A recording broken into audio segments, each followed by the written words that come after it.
What's up, YouTube? Simmers here. Now, here is my Throwback Center, where I talk about the films that turns 10, 20, and 30 this week.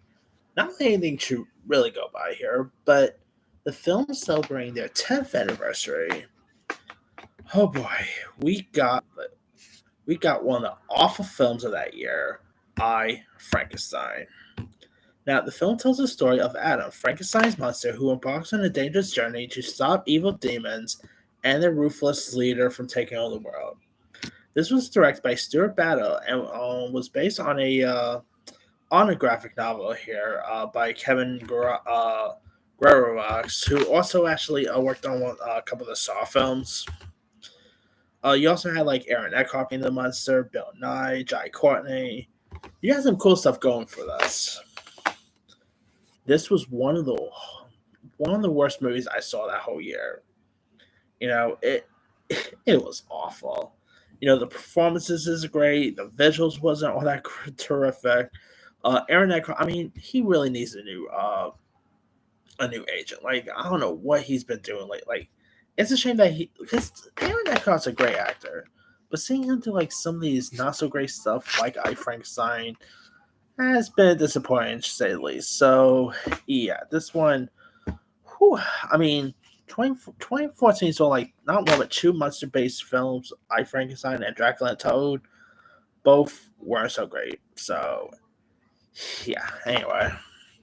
Now, another film turning on 10 is a movie that probably no one probably even heard of called Gimme Shelter, which is actually a Christian drama starring the likes of Vanessa Hudgens, James Earl Jones, Brenda Fraser, Rosario Dawson, and it's based on a true story about a runaway teenager who becomes pregnant and is placed in a home for pregnant girls.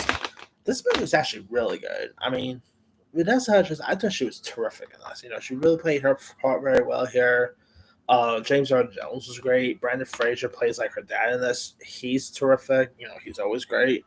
Rosario Dawson plays Vanessa Hudgens' mother. She's terrific in her part.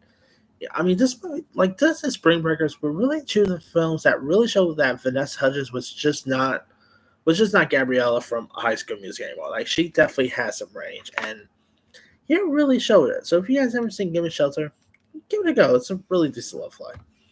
All right. Now, films turning 20 this week. Oh, wow, we got some good ones here, actually. We got The Butterfly Effect.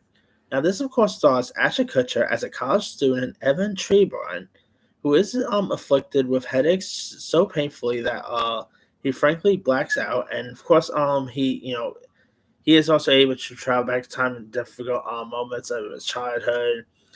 You also have like Amy Smart is also in this. It's actually not a little bad little thriller. Ashton Kutcher, of course, at the time, let's refer, his career wasn't really the best at the time. Around this time, he got a couple of Razzies nominations, and so not really the best like post that 70 show career move for him.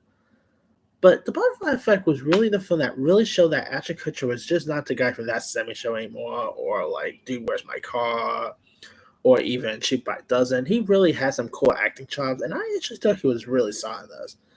Amy Smart, I adore Amy Smart. She was really good in this. The time travel elements is really good. I'd say give it a go. I mean, give the first one a go. Butterfly Effect 2, yeah, not so good. But anyway.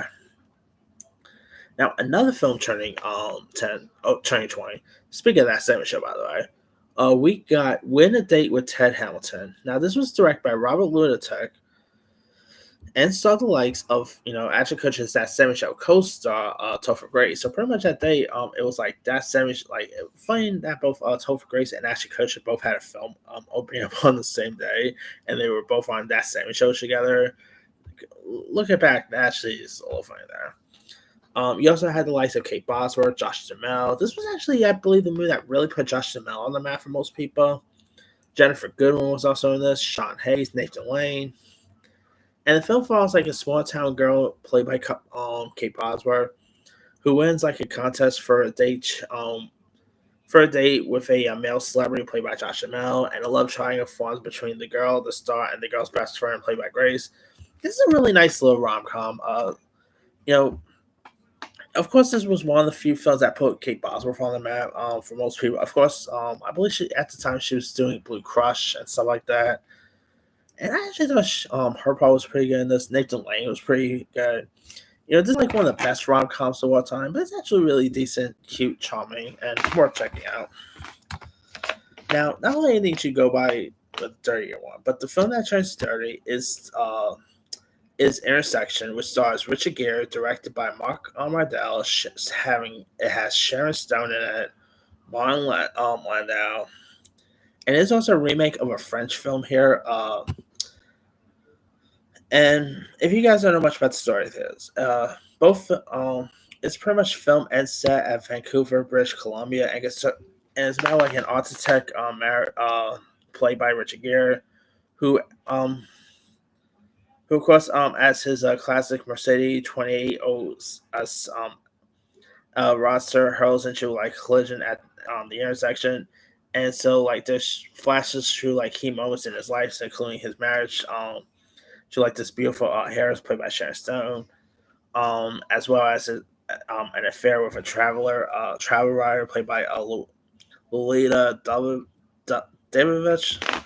So we got some cool cast members in this. I mean, Richard Gere, obviously a legend there, going all the way back to like American Gigolo and Officer and Gentleman. Richard Gere is Pretty Woman, obviously.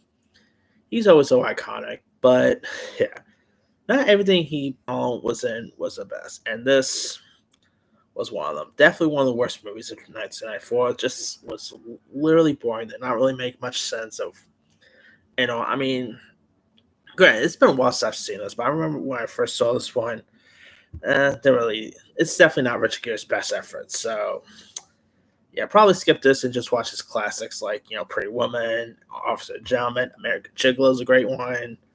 I mean, he's been in some great stuff. I mean, comment below what's your favorite Richard Gere films. Anywho, let me leave you guys. Which of these films stand out to you the most? To me, definitely not. With the 10-year one, definitely not I Frankenstein.